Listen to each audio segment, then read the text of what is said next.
Eric Bischoff. Love him or hate him, it's undeniable that he has accomplished quite a bit in the world of professional wrestling. And maybe, just maybe, the key to that is the fact that many people either love him or hate him, which was a major point of his recent TEDx event. And it's also the topic of this episode, because today, Dave knows Eric Bischoff's TED Talk.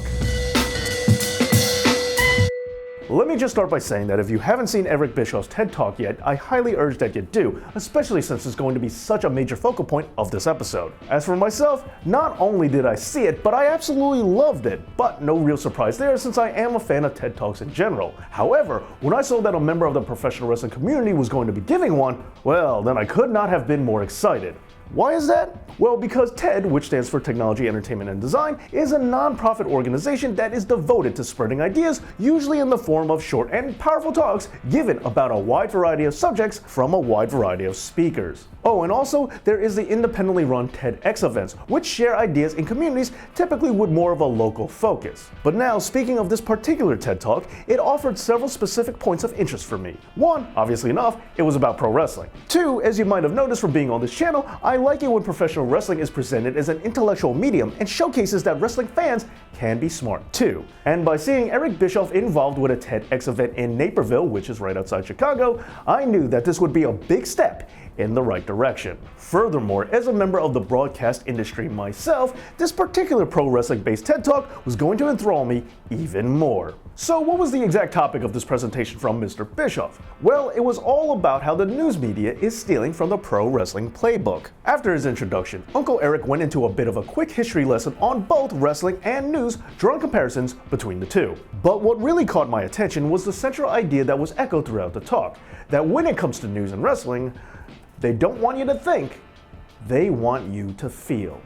And with this sentiment, Eric Bischoff did a great job of explaining how news has changed over the years and why. Again, if you haven't seen it, I highly urge that you do. As for me, what is my reaction to all this? Well, I will say that I largely do agree. Now, I don't know if the news directly stole this strategy from pro wrestling, but I do think that this is a phenomenon that has happened in many parts of news media, which I am not in favor of. However, when it comes to the pro wrestling side of things, do I still agree? Well, when it comes to pro wrestling making you feel, all you have to do is watch my video on ring psychology to know where I stand on that. Because in that video, I talk about how ring psychology is about manipulating emotions and getting the audience to feel specific things. Happy when the hero overcomes the villain, sad when the hero doesn't, and angry when the heel goads the audience. Speaking of which, I know I only briefly mentioned Bischoff's intro, but the beginning of his TED Talk was a great example of doing just that. Because he spent the first couple of minutes working the crowd, getting them to feel good and hostile. Now, I knew right away, right from the beginning, that that was exactly what he was doing. But nevertheless,